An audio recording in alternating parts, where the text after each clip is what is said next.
All right. I'm here. I'm here. I'm here. All right. So I'm gonna try something new today. Make sure I don't knock over my light. Okay. ¿Qué pasó, cochinos y sucias? Soy ese vato gallo. Welcome to another episode of Sucias Are My Favorite. Today we're gonna try something new, and I have no viewers. But right now I'm gonna do um, A, B, or C. Like you get to pick. It's a choose your own adventure, but only choose how your adventure starts, not how the adventure keeps going. Um, I'm gonna just shuffle these and not look because no one's here to click because I think I put the time wrong. But oh yeah, let me do it on screen because that way. Oh wait, I'll be able to see. How can I do this where I wait? You see and I don't. Okay, let's do this. It's only three, so yeah, you could keep in touch. I'm guessing this is A. I don't know. B. Who knows? Maybe I'm right, maybe I'm wrong. But point is, I'm gonna shuffle these and then pick one at random because um, no one's here to pick one for me. Kind of sad, right? But this is a different time than I usually do because normally I would stream Thursdays or Mondays or Sundays. Shit, I forget what days I usually stream. But Wednesday's a new day. I'm trying out different days of the week to see when people are more likely to join in. But in any case, wait, I just looked. Sorry. Need to look up.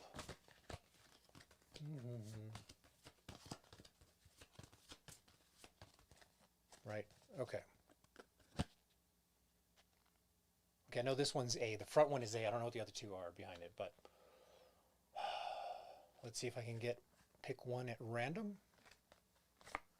All right, this one, B, B. Best advice I got from mi jefa. You won't be able to see it. Maybe I can't. The auto focus isn't working, so I had to do manual. So it's only gonna like focus here. Anything closer or further behind is gonna be blurry. But the topic is best advice I got from mi jefa, which is my mom. In any case, thank you for being here. The one, two people are here. Thank you for joining.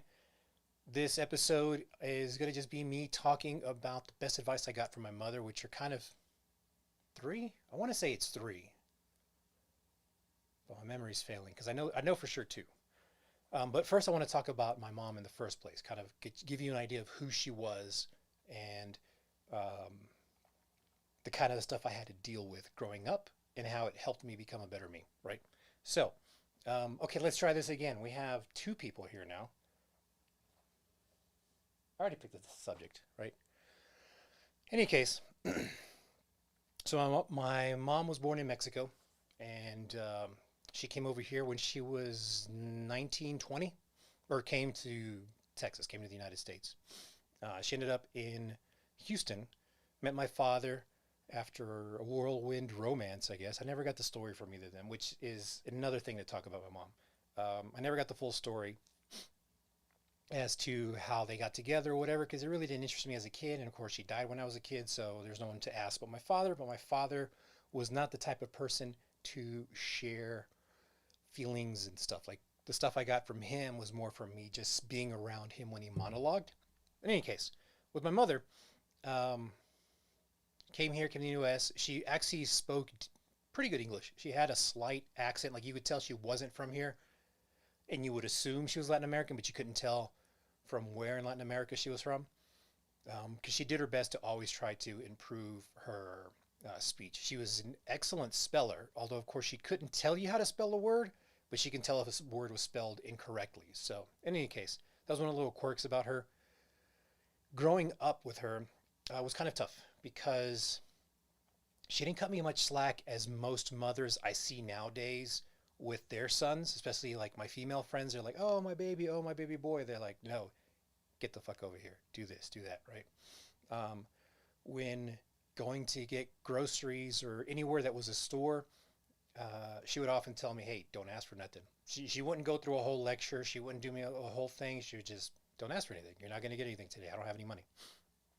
And if I did decide to fuck up and not listen, she would do that. She would slide her hand under, over here, cross her arms, being, and I would be on this side, right? And she had fingernails that she would pinch, twist, and pull this part of my skin or my arm, whatever was like next to her. She'd, pull that and make a sound. Oh, yeah. The last thing I want to do is make a sound. In any case, so she also wanted me to be a self-sufficient man by the time I left the house. Um, she didn't have any, oh, you got to be out by the time you're 18 or 16 or when you're out of college. She just wanted me to be self-sufficient when I left the house. So by the time I was 6 or 7, I was making my own bed. Shortly after that, I was separating my own laundry. Shortly after, I was cooking meals, or cooking my own, or not cooking my own meals, but I cook little basic stuff like eggs, scrambled eggs, over easy eggs. And she basically taught me how to do about 4 or 5 dishes per meal. And not just like the main dish. No, it was like rice, beans, and the meat, or whatever the veggies were. Like, that was one dish, not just the rice, right? Um, so by 11, I was doing most of the, like my room was taken care of by me. By the time I was 11, she'd come in and kind of inspect to make sure that I didn't have a huge mess, which usually I'd have like clothes piled in a corner. But in any case, um, around 10 or 11, when she noticed that I was paying attention to girls, she'd pull me aside and kind of give me random advice that at the time didn't make too much sense. Um, and the most conversations we had would be like on our trips to Mexico, which every summer we would drive down from Houston down to Veracruz. It's roughly about an 18, 19-hour drive, but my mom would do it in just under 24. She would drive by herself the whole way. So there's a couple of places that we like to stop, but along the way, she would just kind of look out the window or just kind of pay attention to the road and finally tell me, hey, when you're with the girl, do this, pay attention to that. The ones that really stick out, the ones that really stood out for me is if you're with, whether you're with her for an hour or for the rest of your life, treat her or make her feel like she's the only one. That doesn't mean put her on a pedestal, make her feel like, spend money on her and compliment her and just, blow smoke up this girl's ass. What she meant by that is when you're with someone, when you're dating a female, whether you're dating with her or you're just going to hook up with her, make her feel special. Make her feel like she's the only one that's in the world. And in return for that, in return for all of that, you're going to get so much more than you put in.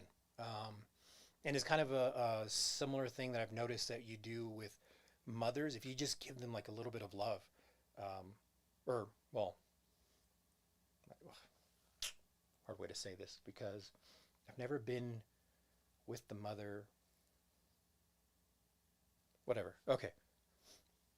Trying to figure out a way to put this into words before everybody disappears on me. In any case, by treating a female well, and it doesn't have to be um, spending money on her or taking out to fancy meals, but just how you treat her when you're just one on one, when you're together.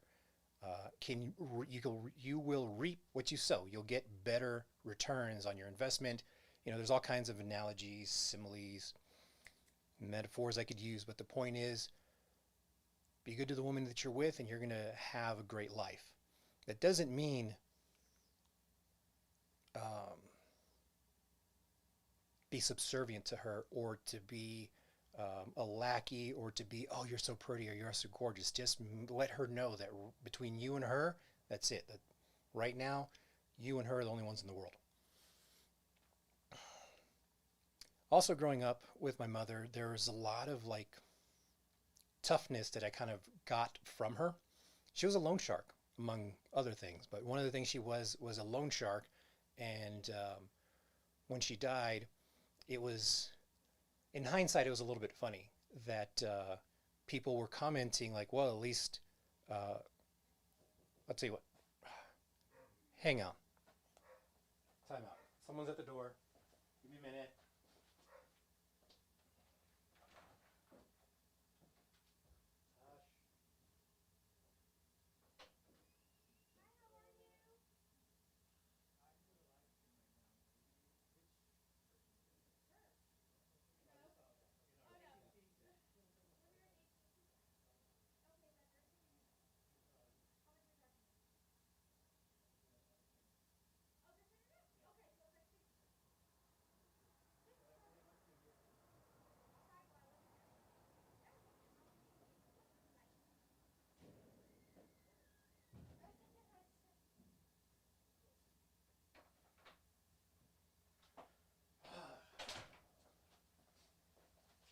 Sorry about that. Solicitors, are you still here? Oh, thank God. All right, nobody left. Hang on, let me get something to drink.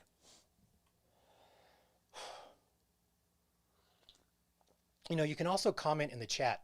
Um, if you're logged in through your Gmail account on here on Yahoo, wait, Yahoo, YouTube. Fuck, I'm old. If you're logged in through Gmail or your Google account, you could comment. And yeah, if you have any questions, I can kind of see them. I'll have to like look closer because my screen is kind of far away.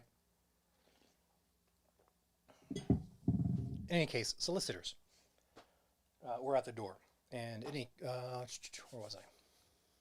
Mom was a loan shark. Oh yeah, yeah. Not one of my earliest memories, not one of my fondest memories, just a memory that's kind of vivid. I was 12, 11 or 12. It was before, a little before my mom got sick. No, that would have been 10. Yeah, so between 10 and 12, somewhere in there. My mom was loaning out money, and I was always big for my age. So I always got mistaken for being 2 to 4 years older than what I actually was. And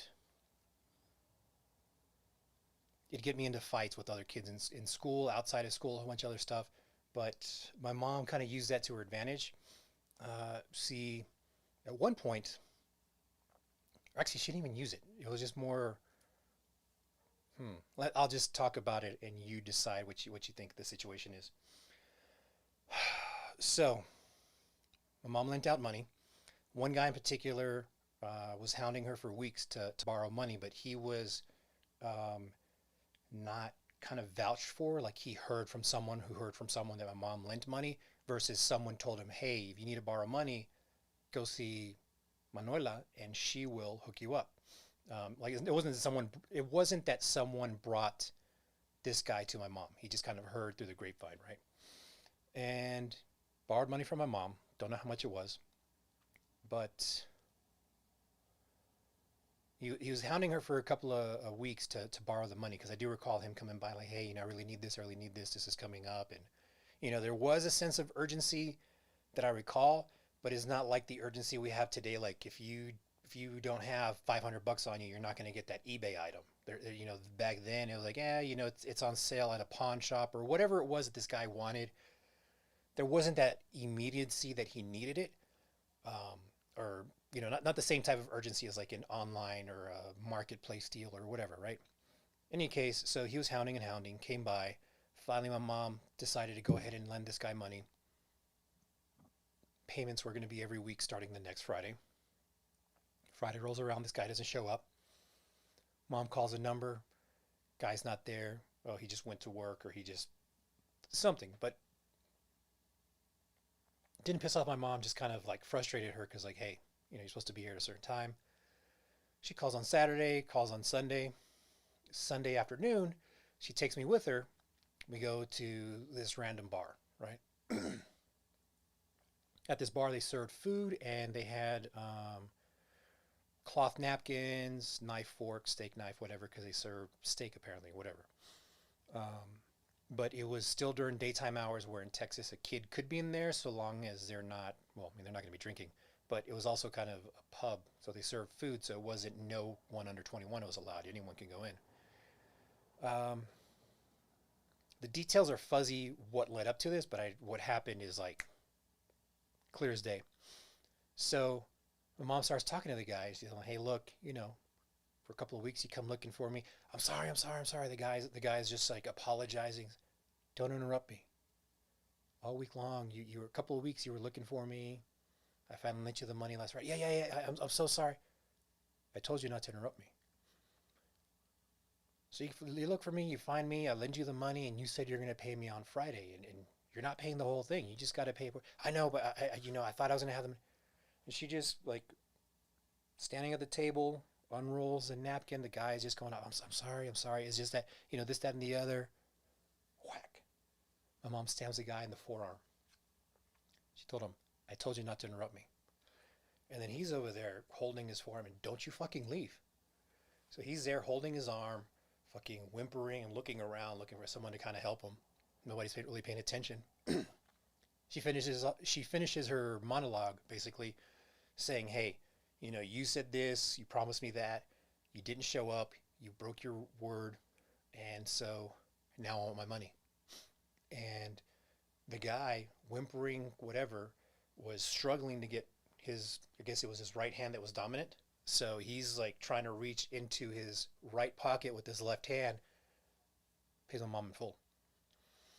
Ever since then, she never had to drag me around with her because by 11, I was already taller than her, and she was 5'1", 5'3". She was short. And I'm 6 foot now. Back then, I was probably 5'5", 5'8". I don't know. But I was, like I said, I was tall for my age. So that was the first one that's kind of stuck with me. So my mom did not take bullshit off of anyone. Not off of me, not off of anyone else. Um, my stepfather hit her one time. She told him that's the last time you're going to do that. He didn't believe her. A couple months later go by.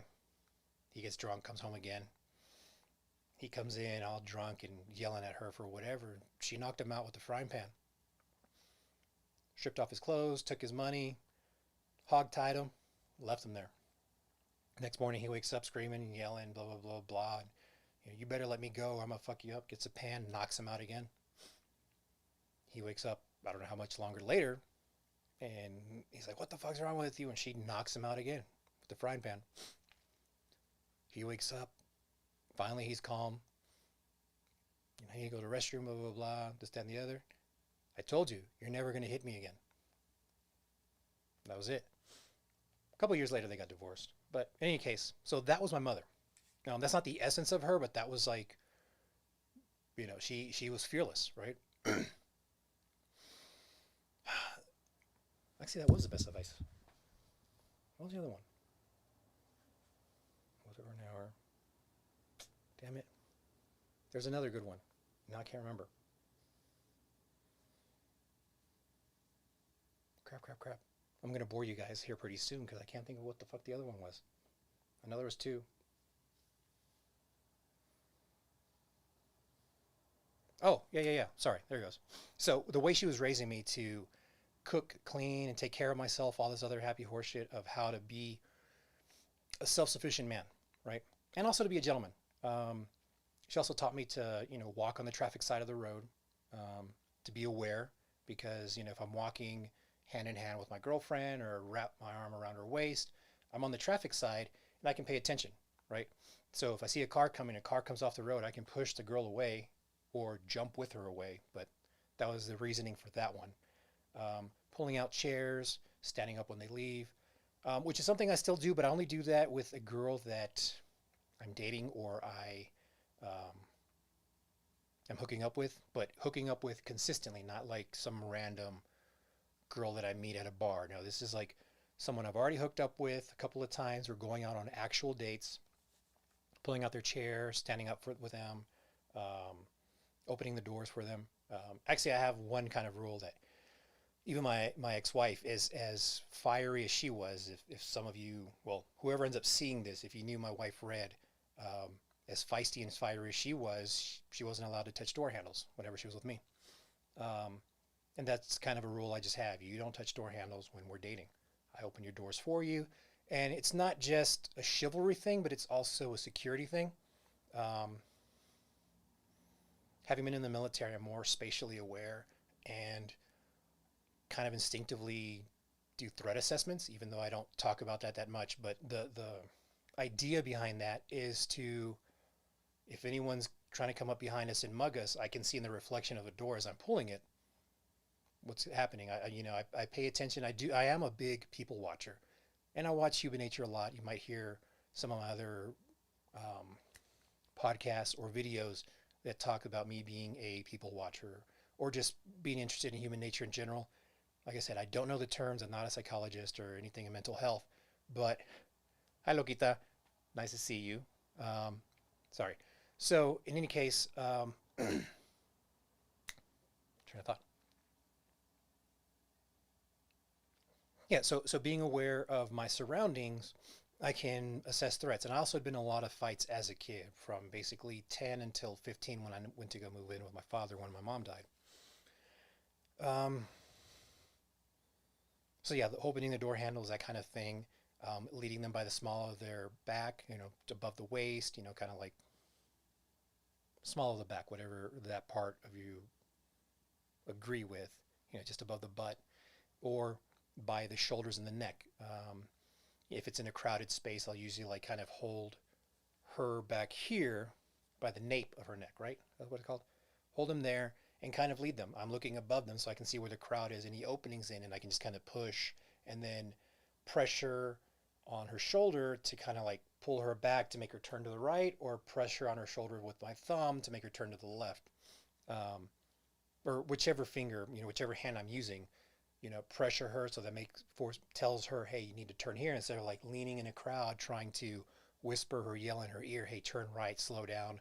I can pull back, or I can kind of gently push to like, hey, speed up a little bit. Um, Try not to knock over this blue light back here. Thirsty.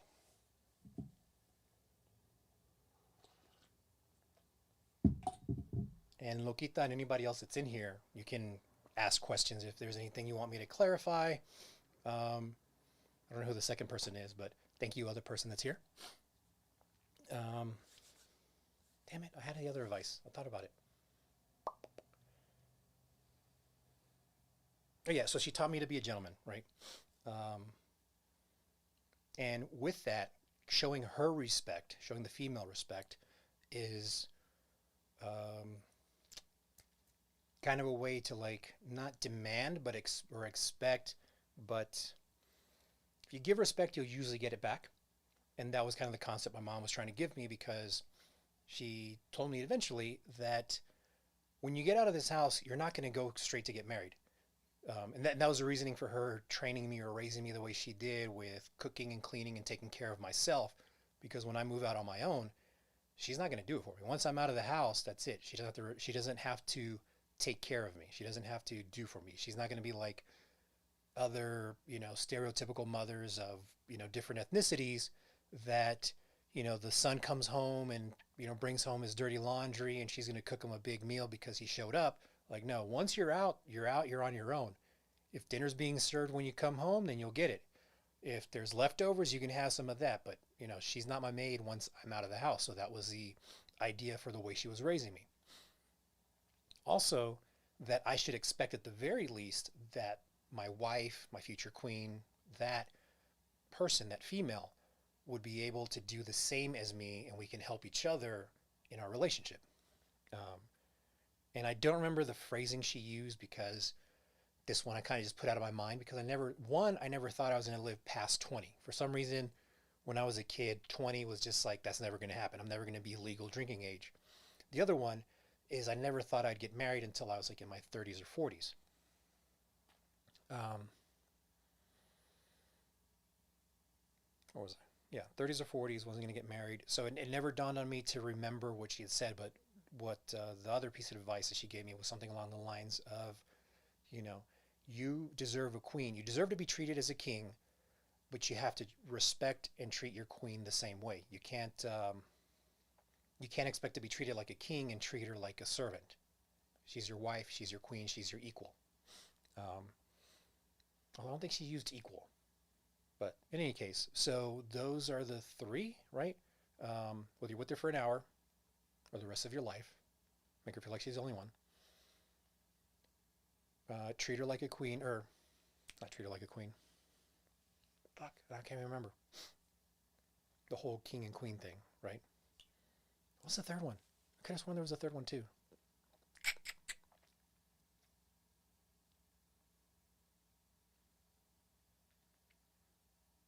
No, that was my father's advice. There was another one that my father gave me, which was in the cards too. That like, my father and mother's best advice. But in any case, any questions? Nothing? No, we're just watching. I'm gonna have a little sip while you think about it.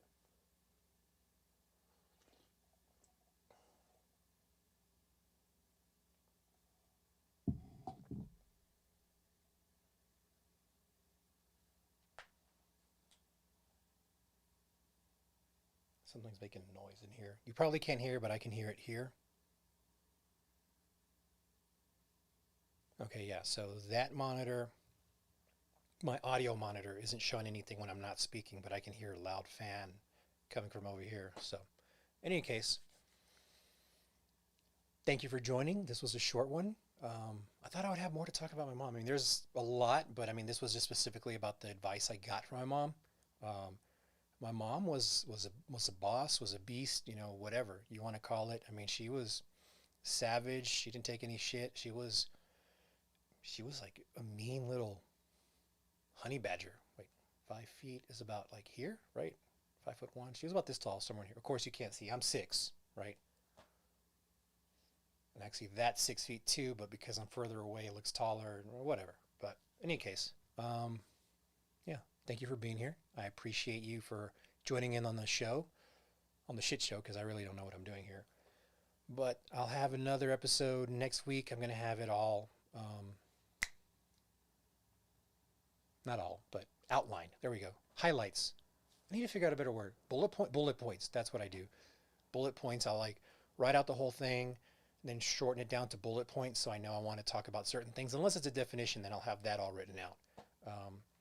Or something that I need to explain in detail to make sure, like, hey, I'm talking about X, not X, Y, and Z, or don't assume that this generalization applies to everything, just something that I've seen. So, in any case, thank you for being here.